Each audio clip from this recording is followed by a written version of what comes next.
અમૃતમ તુ વિદ્યા, Niranjan school, standard 12th commerce, subject economics, જેમનો કોડ છે 022, ચેપ્ટર નંબર 5 પોવર્ટી એટલે કે ગરીબી.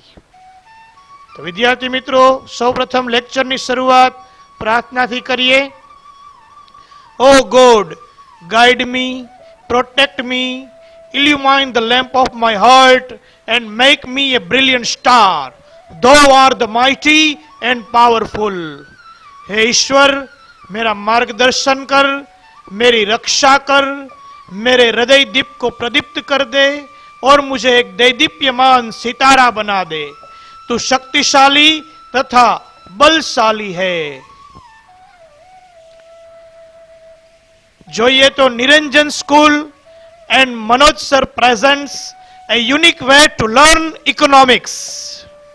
નમસ્કાર વિદ્યાર્થી મિત્રો, standard 12th commerce, subject economics એટલે કે અર્થશાસ્ત્ર, ચેપ્ટર નંબર 5 ગરીબી, lecture number 5 created by Parmar Manoj. Okay વિદ્યાર્થી મિત્રો, પ્રકરણ 5 ગરીબી પોવર્ટીમાં આગળ વધીએ. આપણે આવી ગયા છીએ ક્વેશ્ચન નંબર 5, ગરીબીના કારણો સમજાવો. પેજ નંબર 56 ઉપર આપેલો છે વિદ્યાર્થી મિત્રો એનો આન્સર. તો ગરીબીના કારણો, કોઝિસ ઓફ પોવર્ટી, કોઈ પણ 5 કારણો પૂછાય છે. જો આમનામ પૂછાય ગરીબીના કારણો તો બધા જ લખવા પડે, બરાબર છે. તો જોઈએ, કોઈ પણ સમસ્યાના શ્રેષ્ઠ ઉકેલ માટે તે સમસ્યાના કારણો જાણી તેને દૂર કરવાના ઉપાયો કરવા જોઈએ. ગરીબીની સમસ્યાનો ઉકેલ લાવવા ગરીબી માટેના કારણો સમજવા જરૂરી છે. ભારતમાં ગરીબી માટેના મુખ્ય કારણો નીચે મુજબ છે. કયા કયા કારણો છે? તો સૂત્ર પહેલા આપણે બનાવી દીધું છે, જોજો. એગ્રા કુવો આ નિજ નાઝ બે સાસી લે અયુ સખા. ફરીથી, એગ્રા કુવો, એગ્રા, ગ્રાની અંદર પેટા 2 મુદ્દા છે. કુવો કુદરતી અને વસ્તી વધારો. તો એગ્રા, આમ 5 મુદ્દા. એગ્રા આ સા અ, એગ્રા આ સા અ. તો એગ્રા એની અંદર 2 પેટા મુદ્દા એટલે કાઉસમાં કુવો, એટલે એગ્રા કુવો. પછી આ એની અંદર 5 મુદ્દા. નિજ નાઝ બે, નિજ નાઝ બે, નિજ નાઝ બે. પછી સા, એમાં સી લે 2 મુદ્દા છે, અને અન્યમાં 3 મુદ્દા છે. યુ સખા. આખું સૂત્ર આવું બનાવ્યું. એગ્રા કુવો આ નિજ નાઝ બે સાસી લે અયુ સખા. તો એગ્રા કુવો આ નિજ નાઝ બે સાસી લે અયુ સખા. ઓકે વિદ્યાર્થી મિત્રો, એક મુદ્દો પણ 2 અથવા 3 માર્કમાં પૂછાય. સપોઝ ઐતિહાસિક કારણો પૂછાય તો એ 3 માર્કનું વેઇટેજ ધરાવે છે, તો 3 માર્કમાં પણ પૂછી શકે છે. જોઈએ નંબર 1 પહેલા ઐતિહાસિક કારણો. ઇતિહાસકારો જણાવે છે કે 17મી સદીમાં ભારત પ્રમાણમાં વધુ શહેરીકૃત અને વ્યવસાયિક રાષ્ટ્ર હતું. મીન્સ 17મી સદીમાં ભારતમાં શહેરોનું પ્રમાણ વધારે હતું, વ્યવસાયિક રાષ્ટ્ર હતું. વેપારમાં ભારત સુતરાઉ કાપડની નિકાસમાં મોટો હિસ્સો ધરાવતું હતું. વેપારની વાત કરીએ તો ભારત છે એ સુતરાઉ કાપડની નિકાસની અંદર મોટો હિસ્સો છે એ ધરાવતું હતું. અને તેની સાથે સિલ્ક, મરી મસાલા, ચોખાની નિકાસ પણ કરતું હતું. સિલ્ક કાપડની નિકાસ, મરી મસાલાની નિકાસ, ચોખાની નિકાસ પણ કરતું હતું.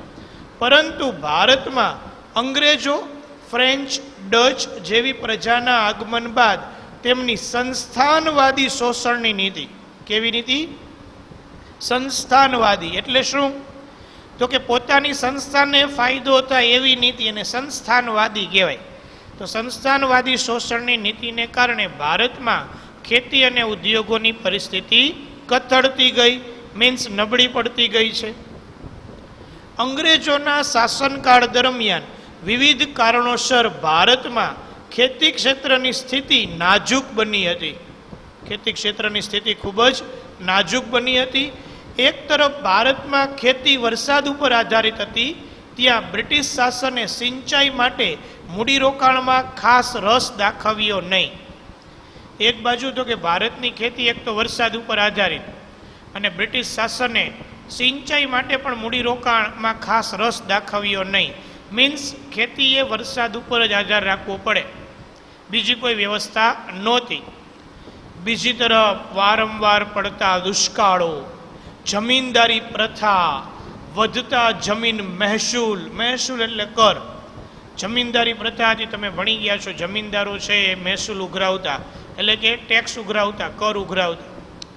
સાથ પ્રથા, હાથી રાખ્યા હોય આપણે કહીએ છીએ, બરાબર, વાવવા દઈ દે, દાળિયા જેને કહીએ, બરાબર, ભાગ્યા આમ તો કહેવાય. તો સાથ પ્રથા, સાથી રાખ્યા હોય, તો સાથ પ્રથા વગેરેને કારણે ખેડૂતો આર્થિક રીતે પાયમાલ થતા ગયા અને જમીનદારો, શાહુકારો અને મોટા વેપારીઓ દ્વારા અપાતા ધિરાણ અને વ્યાજના બોજા હેઠળ દબાઈ ગયા. ખેડૂતો જમીન વિહોણા બનતા ગયા, એટલે કે જમીન વગરના બનતા ગયા. ખેડૂત અને ખેતી બેહાલ બન્યા. ખેડૂત અને ખેતી કેવા બન્યા? બેહાલ, એટલે કે ખૂબ જ દયનીય પરિસ્થિતિમાં આવી ગયા. પરિણામે ગરીબીમાં વધારો થતો ગયો છે. ઉદ્યોગ અને વ્યાપારની બાબતમાં પણ અંગ્રેજો દ્વારા ભારતમાં એવા પ્રકારની વેપાર નીતિ, કર નીતિ તેમજ ઔદ્યોગિક નીતિ અમલમાં મૂકવામાં આવી કે જેથી અંગ્રેજોને ભારતમાં વેપારથી ફાયદો થાય. પોતાની નીતિ એવી રાખી કે જેથી એમને જ ફાયદો થાય. ભારતીય નિકાસો માટે યુરોપના બજારોમાં વિવિધ પ્રતિબંધો મૂકવામાં આવ્યા. આપણે જે માલની નિકાસો કરતા હતા, જેની વિદેશમાં ખૂબ જ માંગ હતી, યુરોપના બજારોમાં ખૂબ જ માંગ હતી, તો એના ઉપર અનેક પ્રતિબંધો છે મૂકવામાં આવ્યા. જ્યારે ઇંગ્લેન્ડમાં ઉત્પાદિત વસ્તુઓના ભારતમાં વેચાણ માટે વિશેષ પ્રકારની કર રાહતો આપી, છૂટછાટો આપવામાં આવી, તેમજ આ પેદાશોને દેશના ખૂણે ખૂણે સુધી પહોંચાડવા રેલવેનો ઉપયોગ કરવામાં આવ્યો. રેલવેની શરૂઆત આપણને ખબર જ છે, અંગ્રેજ શાસન દરમિયાન થઈ 1853માં, જે તમે ભણી ગયા છો. આ પ્રકારની નીતિથી અંગ્રેજોને ભારતમાં ઉત્પાદન અને વેચાણથી અધિશેષ પ્રાપ્ત થયો. અધિશેષ એટલે વધારો, નફો, જેનું તેઓ દ્વારા ઇંગ્લેન્ડમાં મૂડીરોકાણ કરી ઔદ્યોગિકીકરણને વેગ આપ્યો.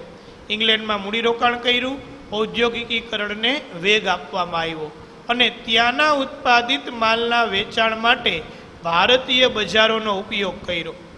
ત્યાં ઉત્પાદિત થયેલા માલનું વેચાણ ભારતમાં થાય એવા પ્રયત્નો કર્યા, ભારતીય બજારોનો ઉપયોગ કર્યો. આ વ્યવસ્થામાં ભારતીય ઉદ્યોગો અને વેપારીઓની હરીફાઈ શક્તિ અને ઉત્પાદન શક્તિ ઘટવા લાગી. આ વ્યવસ્થામાં તો કે ભારતીય ઉદ્યોગ અને વેપારીઓની જે હરીફાઈ શક્તિ હતી, ઉત્પાદન શક્તિ હતી, એ ઘટવા લાગી. ભારતના નાના અને ગૃહ ઉદ્યોગો પાયમાલ થવા લાગ્યા અને પરિણામે ભારતમાં બેકારી અને ગરીબી વધવા લાગી. તો આમ આથી ઐતિહાસિક કારણો, ભૂતકાળની અંદર આવા કારણોસર ભારતમાં ગરીબી, બેરોજગારી વધી છે. ત્યાર પછી નંબર 2, ગ્રા એટલે ગ્રામીણ ગરીબીના કારણો. એમાં 2 મુદ્દા છે. પેલું છે કુદરતી પરિબળો. તો ગ્રામીણ ગરીબીના કારણોમાં કુદરતી પરિબળો. ભારત શરૂઆતથી જ ખેતી પ્રધાન દેશ રહ્યો છે, આપણને ખ્યાલ છે, અને આજે પણ વસ્તીનો એક મોટો હિસ્સો ગામડાઓમાં ખેતી ક્ષેત્ર પર નિર્ભર છે, મીન્સ આધારિત છે. ભારતમાં ખેતી ક્ષેત્રે ઉત્પાદનનો આધાર મુખ્યત્વે કુદરતી પરિબળો જેમ કે વરસાદ, હવામાન વગેરે બાબતો ઉપર રહેલો છે. વારંવાર પડતા દુષ્કાળ, વરસાદની અનિશ્ચિતતા, પૂર વગેરેને કારણે ખેતી ક્ષેત્રે ઉત્પાદન તથા આવકો ઓછી અને અનિશ્ચિત રહે છે. વગેરેને કારણે શું થાય છે? તો કે ખેતી ક્ષેત્રે ઉત્પાદન તથા આવકો ઓછી રહે છે, અનિશ્ચિત રહે છે. પરિણામે ગરીબી વધુ જોવા મળે છે. એને કારણે તો કે ભાઈ ગરીબીનું પ્રમાણ વધારે જોવા મળે છે. તો આથી આ કુદરતી પરિબળો. હવે નંબર 2 છે વસ્તી વિષયક પરિબળો. ભારતમાં આઝાદી પછી આયોજન કાળ દરમિયાન આર્થિક વિકાસ સાથે ઝડપથી સુધરતી આરોગ્ય સેવાઓને કારણે એક તરફ મૃત્યુદરમાં ઝડપથી ઘટાડો થયો અને સામે પક્ષે જન્મદરમાં ખાસ ઘટાડો થયો નહીં. મૃત્યુદર ઝડપથી ઘટ્યો પણ જન્મદરમાં ખાસ ઘટાડો થયો નહીં, જેના પરિણામે ઊંચો વસ્તી વૃદ્ધિ દર જોવા મળ્યો. જેને કારણે તો કે વસ્તી વૃદ્ધિ દર ખૂબ જ ઊંચો જોવા મળ્યો છે. ઝડપથી વધતી વસ્તીને કારણે માથાદીઠ આવકમાં ખાસ વધારો થયો નહીં.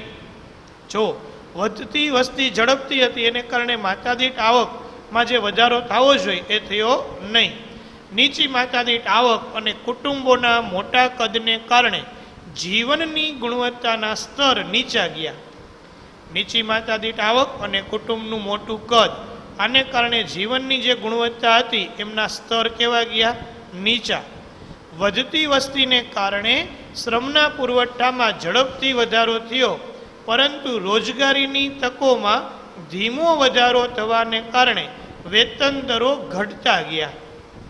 વધતી વસ્તીને કારણે, વસ્તી વધી એને કારણે શ્રમના પુરવઠામાં ઝડપથી વધારો થયો, શ્રમનો પુરવઠો વધ્યો, પરંતુ રોજગારીની તકોમાં ધીમો વધારો થવાને કારણે વેતન દરો છે એ ઘટતા ગયા, બેરોજગારી વધતી ગઈ, પરિણામે ગરીબીમાં વધારો થયો છે.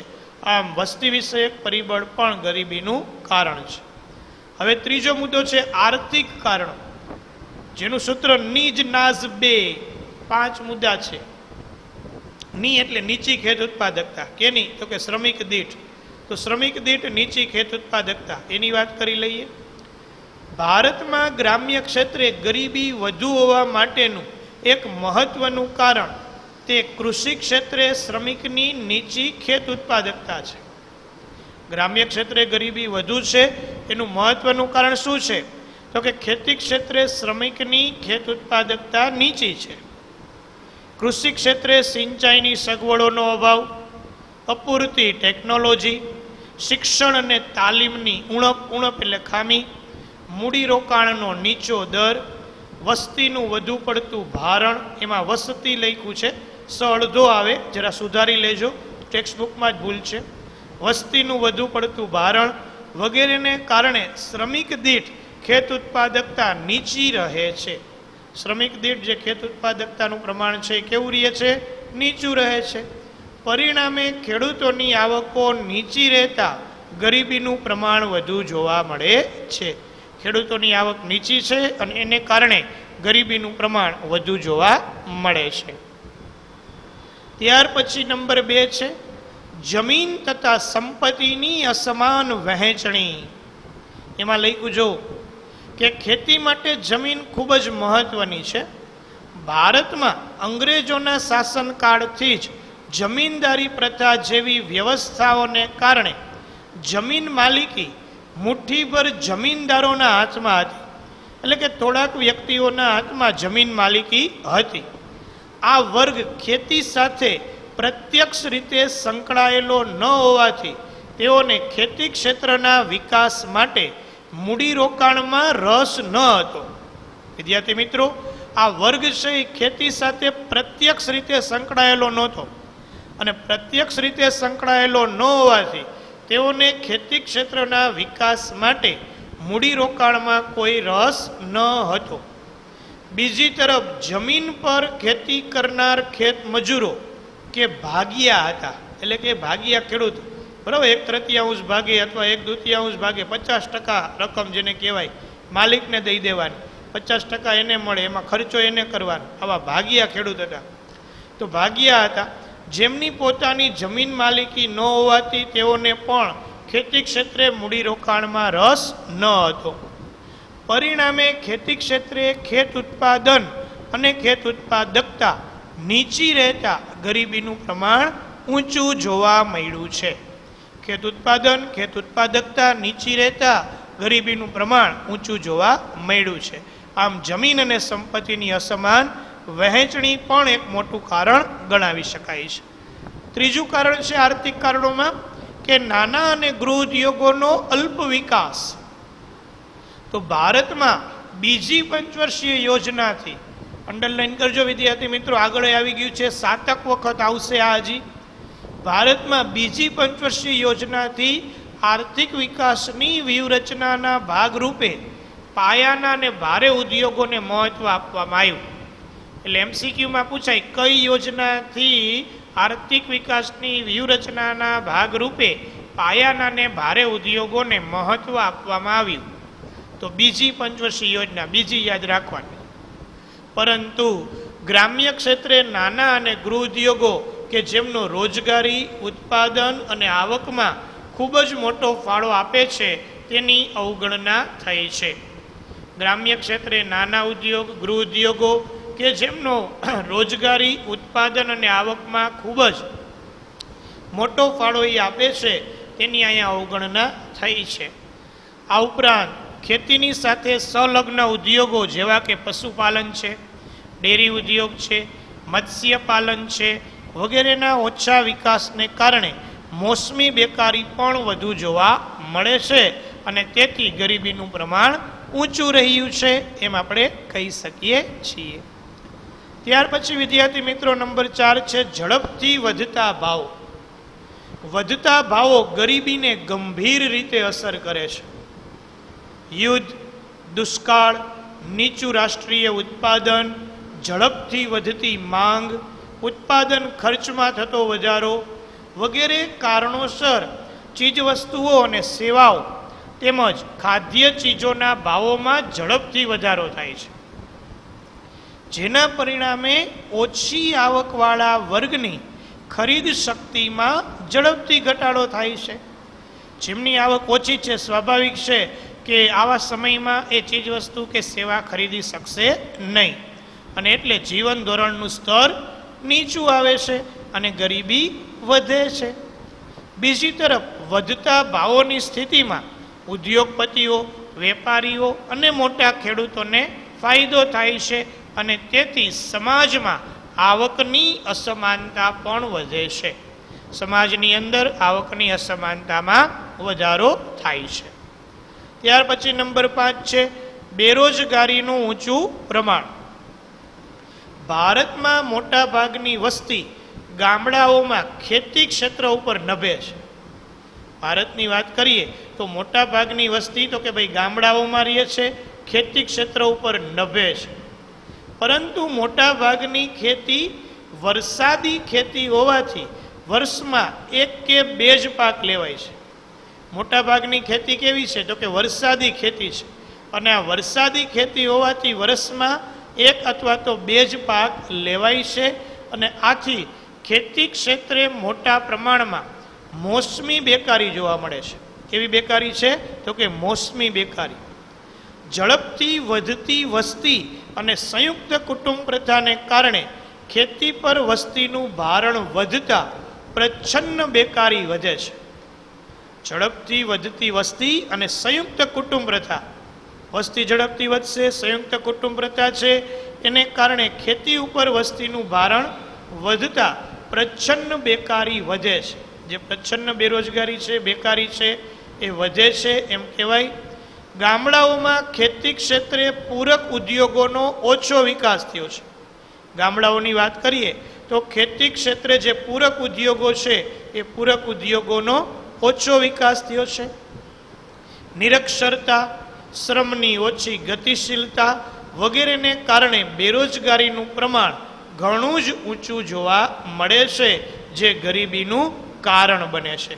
વિદ્યાર્થી મિત્રો, શ્રમની ઓછી ગતિશીલતા વગેરેને કારણે બેરોજગારીનું પ્રમાણ ઘણું જ ઊંચું છે અને એ ગરીબીનું કારણ બને છે એમ આપણે કહી શકીએ છીએ. તો નિજ નાઝ 2 અહીંયા પૂરું થાય છે. ત્યાર પછી નંબર 4 મુખ્ય સામાજિક કારણો, જેમાં 2 મુદ્દા છે.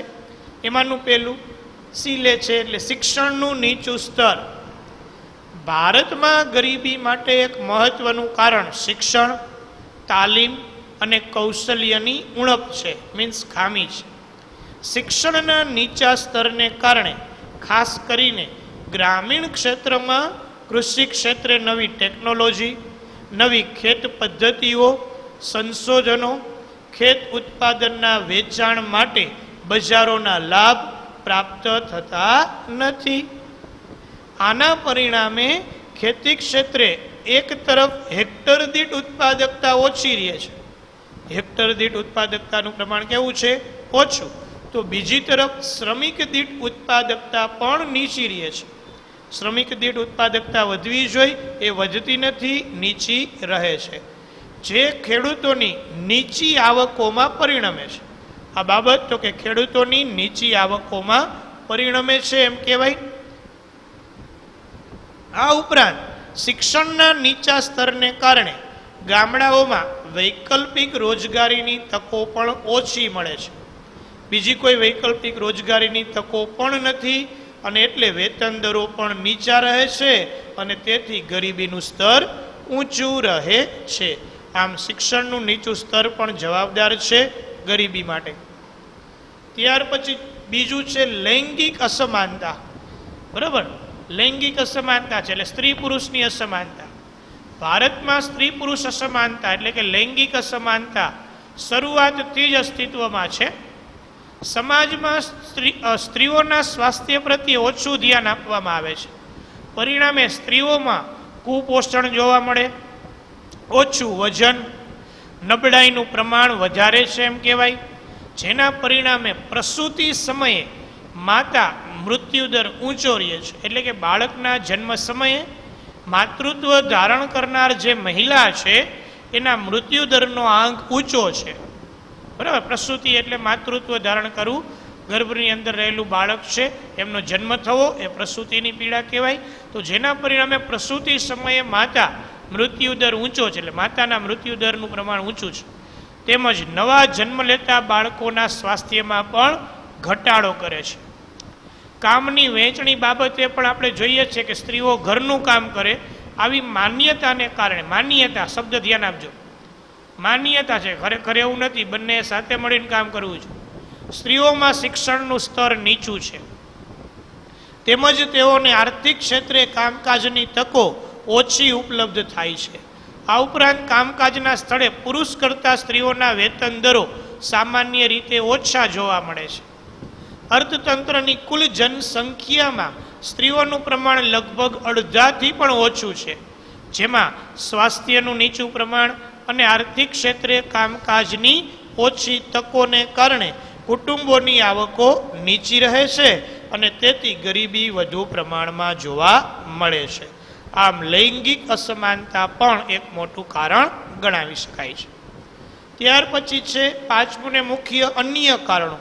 એમાં 3 મુદ્દા છે. યુ સખા, યુ સખા, તું જ સખા છો, મિત્ર છો. ઓકે, યુદ્ધ. પહેલા તો ભારતે આઝાદી બાદ પડોશી દેશો જેવા કે પાકિસ્તાન અને ચીન સાથે યુદ્ધનો સામનો કર્યો છે.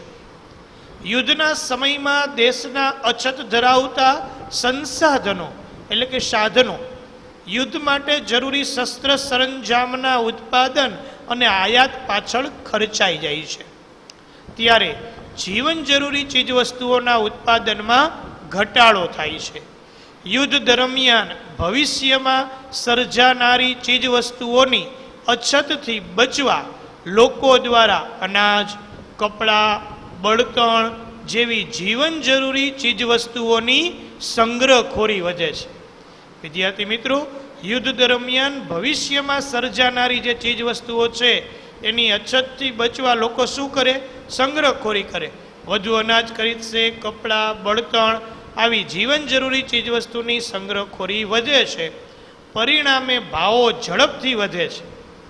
આમ યુદ્ધને પરિણામે દેશ વિકાસની પ્રક્રિયામાં ઘણું જ પાછળ ધકેલાય છે.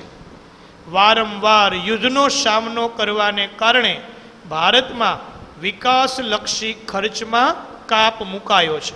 જે વિકાસલક્ષી ખર્ચ થવો જોઈએ એ થતો નથી, એમાં કાપ મુકાયો છે. આર્થિક વિકાસ નીચો રહ્યો છે અને વધતા ભાવોની સમસ્યા ઊભી થઈ છે. આર્થિક વિકાસ નીચો છે, વધતા ભાવોની સમસ્યા ઊભી થઈ છે. પરિણામે ગરીબીમાં વધારો થયો હતો. એને કારણે તો કે ગરીબીમાં ખૂબ જ વધારો થયો હતો એમ આપણે કહી શકીએ.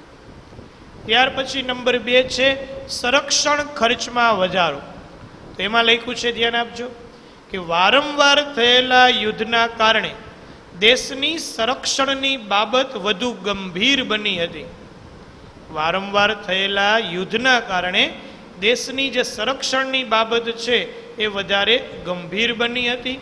તેથી દેશની સંરક્ષણ વ્યવસ્થાને મજબૂત બનાવવા આધુનિક મિસાઇલો, લડાકુ વિમાનો એટલે કે ફાઇટર પ્લેન, ટેન્કો, સબમરીન વગેરે પાછળના ખર્ચમાં સતત વધારો કરવો પડ્યો છે. બરાબર, આપણને ખ્યાલ છે હમણાં આપણે રાફેલ ખરીદા છે તો એમને નથી આવતા, બધા પાછળ આપણે ખર્ચ કરવો પડે, પૈસા ચૂકવવા પડે. વર્તમાન સમયમાં આતંકવાદ જેવી સમસ્યાનો સામનો કરવા પણ સંરક્ષણ વ્યવસ્થામાં ખાસ સુવિધાઓ પાછળનો ખર્ચ વધ્યો છે.